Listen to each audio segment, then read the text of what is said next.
Bonjour, Sofo Benefo. Bonjour. Voici www.ghanainfrance.com, un site web spécialement créé pour la communauté ghanéenne ici en France. Aujourd'hui, ici, on est venu vous voir. C'est parce qu'on a entendu parler de vous. Souvent, on entend parler de vous. Donc, on est venu prendre quelques mots de votre part aussi. À chaque fois qu'on demande certains anciens pasteurs comment les églises ghanéennes sont arrivées en France, ils nous disent des choses sans jamais oublier votre nom. D'accord. Donc aujourd'hui, on vient, on est chez vous aujourd'hui pour apprendre aussi de votre bouche comment les églises ghanéennes sont arrivées ici en France. D'accord. Merci beaucoup ghanainfrance.com pour cet honneur, cet privilège que vous m'avez accordé d'être ici dans nos locaux à l'église FFIM, Femme Founders International Ministries. C'est vrai qu'il cite ou bien il appelle mon nom souvent parce que je crois que Dieu m'a fait grâce de faire partie du mouvement de l'église ghanéenne en France. Donc ça a commencé pour ma part en 91. On est arrivé et puis il y avait une petite communauté chrétienne ghanéenne en France. Et il n'y avait pas d'église à l'époque. Donc, on a commencé tout petit dans les communions fraternelles, partager la parole, prier ensemble. Et petit à petit, on voyait qu'il y avait des potentiels, il y avait l'avenir. Donc, on a commencé à l'époque, je me rappelle très très bien, dans une maison à Macadam, Poissonnière. Par la suite, bon, comme il y avait du monde, donc on a pris une autre locale à l'église américaine de Paris, qui est Invalide. Là aussi, Dieu nous a fait grâce, on a vu les fruits du travail, ça avançait encore. Donc, à un moment donné, avec le grand nombre de personnes, on a été obligé maintenant de changer les lieux. Et c'est là où on est parti à Agnières-Gennevilliers. À Agnières-Gennevilliers, on a vu un grand réveil de l'église. Et comme Dieu a voulu, ou bien comme par hasard, c'est là où l'église s'est divisée. Et c'est là où l'église Pentecôte a été créée, à Saint-Denis. Et nous, on est resté sur Agnières-Gennevilliers. Avec les noms Miracle Time Christian Ministries, là où maintenant les pasteurs apôtres et les pasteurs Anon qui est malheureusement qui est passé, ou bien qui est parti à l'éternité, faisait partie de ce trio des personnes qui a vraiment commencé l'œuvre. Donc voilà un peu l'historique. Bon, après il y avait d'autres églises qui ont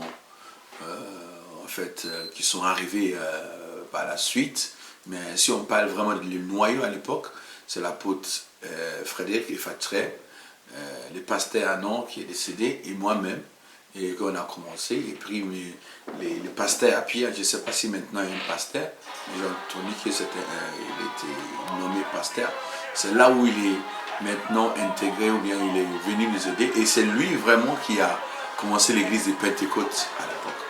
Voilà, donc voilà un petit historique par rapport à comment l'église qui était dirigée ou qui est dirigée par les Ghanéens ont commencé en France. Merci beaucoup, pasteur. Donc là, vous pouvez me parler de cet lieu où on est tout de suite, s'il vous plaît. D'accord.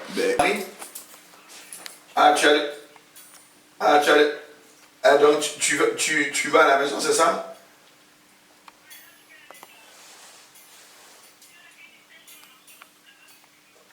Mais moi, je suis à l'église, c'est sur ton chemin. Comment? Voilà, c'est tout droit. C'est sur ton chemin, c'est pour ça que je t'ai demandé de passer ici, parce que... Ici, c'est l'église Femme Founders International Ministries.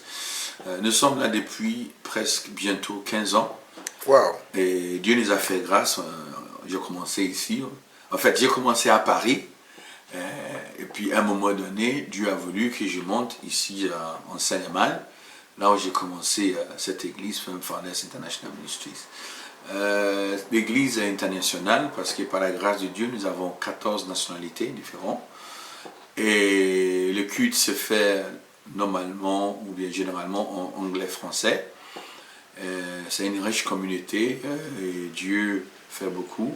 C'est une église qui est une population plus jeune, on va dire 18-25. Bon, bien sûr, on a des adultes, mais les jeunes sont de plus en plus nombreux parce que quelque part, je sais que ça, c'est la vision que le Seigneur m'avait donnée, plus par rapport à la jeunesse.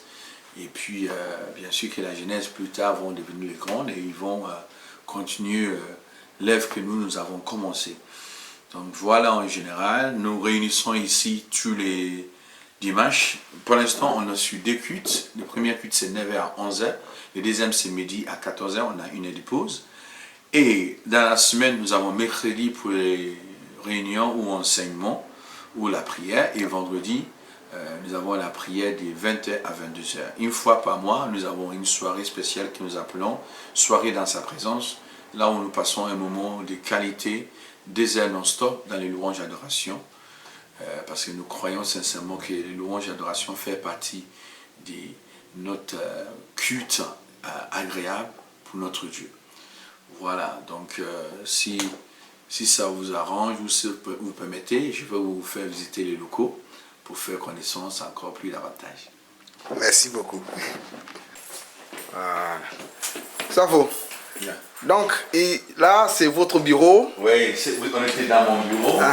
Ici, c'est une salle pour l'école du dimanche. On a plusieurs âges. Et ici, c'est des... Il ne faut pas que je dise des n'importe quoi. C'est des 6 à 12. Okay. 6 à 12. Ok. Voilà. Et ici présent? Ici c'est devenu comme une salle d'accueil, une salle d'attente aussi, quand quelqu'un vient de... Bon, comme on n'a pas assez de place aussi, donc c'est ici qu'on garde le robe de la chorale. Ici, c'est un petit grenier qu'on met un peu de n'importe quoi. Il y a un peu de tout. Il y a quand même beaucoup d'espace là. Ouais, il y a beaucoup de place, donc on met un peu de grenier. On essaie de l'arranger. Ici, c'est une place qui, bon, si les gens veulent faire des bureautiques, des photocopies, je ne sais pas quoi, ils vont faire. Voilà. Donc, c'est ça.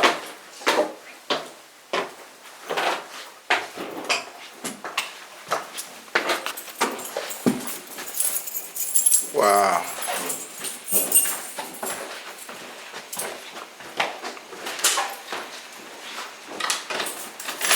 Ici, c'est une autre salle.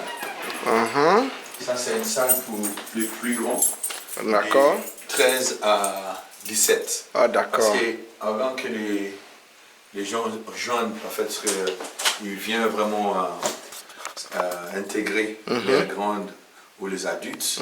Ils ont leur église ici. Donc, ça, c'est dit 13 à 17. 13 à 17. La classe 13 à 17.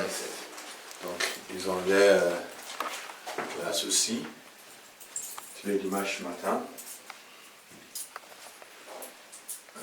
Et là, ils sont une vingtaine, 25. Ah, d'accord. Merci beaucoup, Pasteur Benefo. Bon, moi, j'aimerais bien savoir quelque chose. Oui. Pourquoi Miracle Time ou Pentecost, au lieu d'avoir une église, un exemple là, comme Ghana Church in France. Comme ça, tout ce qu'on aura comme bien en France, elle sera toujours pour la communauté ghanéenne ici présente. Parce que les églises ghanéennes, ce sont les églises qui vivent, ce sont les Ghanéens qui vivent en France, qui viennent là-bas, qui cotisent, qui donnent leurs dîmes et tout. Comme ça, s'il y a des biens, ça reste toujours pour nous. Très bonne question. En fait, quand on regarde bien ou on fait attention à ce que la parole de Dieu dit dans le livre des Actes des Apôtres, on voyait bien que l'Église avait commencé après les Pentecôtes, justement, et il y avait les instructions ou la commission qui a été donnée que vous serez témoin dans toute l'extrémité du monde. Donc aujourd'hui, je pense que c'était pas mal en soi que l'Église soit répandue partout en France. C'était pas mal du tout qu'il y a eu une Pentecôte, il y a eu Miracle Time ou quoi que ce soit. Parce que moi je pense que aujourd'hui l'Église, si je peux faire une petite allusion par rapport à les restaurants, chacun mange là où il se sent bien.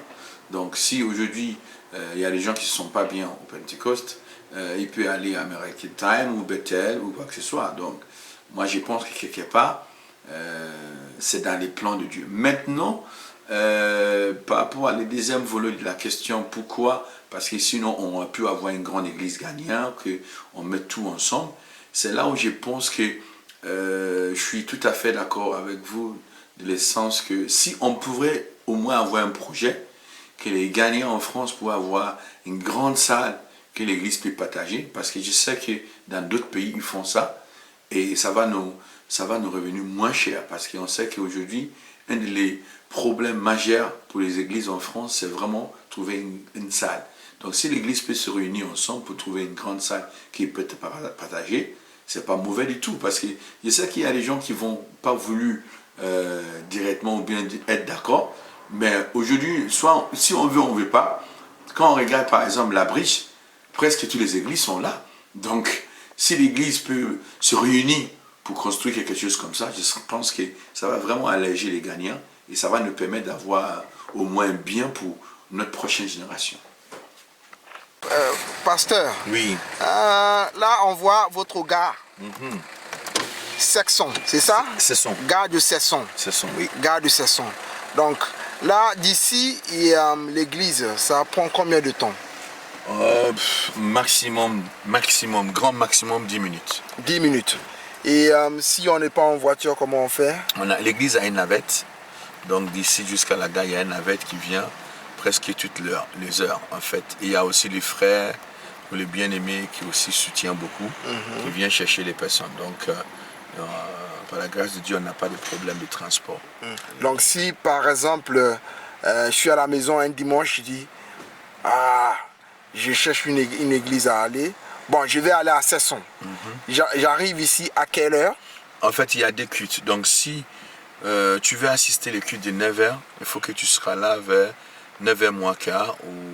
Et puis c'est bon, il y a des navettes. À partir de 8h30, il y a les navettes jusqu'à 9h. Et j'arrive ici, comment je sais que c'est cette navette que je dois prendre? C'est une navette gris. Sinon, dans les cas contraires, il y a les numéros de l'église que je peux vous annoncer. C'est C'est quoi le numéro? 01 60 63 29 37. Je répète, 01 60 63 29 37.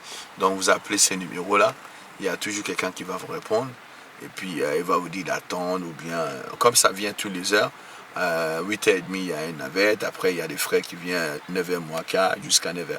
Par contre, ça s'arrête à 9h15 parce que les services s'arrêtent à 9h15 parce que nous, on commence vraiment à l'heure, donc on estime que si quelqu'un veut venir, il ne va pas être trop en retard, donc il ne va pas arriver à 9h30 parce que 9h30 on a la moitié de l'église, de culte. Donc si les gens veulent venir, il faut qu'ils viennent à l'heure. Merci beaucoup. De rien. Surtout d'avoir été partie de ces 3 Ghanéens en France qui sont sacrifiés leur temps, leur famille, pour avoir des églises ici en France où beaucoup y vont pour avoir comment on appelle, les saluts. Voilà, les saluts, bonne parole de Dieu. C'est ça. Qu'on ne peut pas vivre sans. Oui. Ici, sur cette terre si difficile. Amen. Et stressant. Et tous les mots qu'on peut utiliser. Merci beaucoup d'être de faire partie de cela. Et je vais saisir cette occasion aussi pour encourager tous les pasteurs gagnants qui sont en France. Je voulais encourager pour dire que c'est pas facile, c'est pas évident. Mais il ne faut pas qu'il abandonne, il ne faut pas qu'il lâche, il ne faut pas qu'il baisse les bras.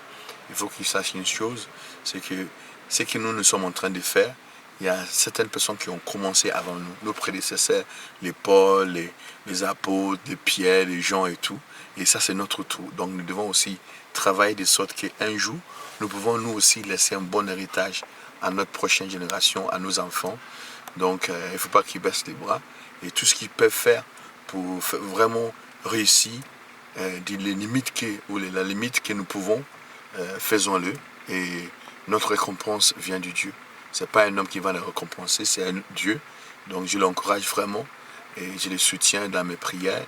Et je pense qu'eux aussi vont faire pareil. Que Dieu vous bénisse et je vous aime tous. Merci beaucoup, pasteur. Merci.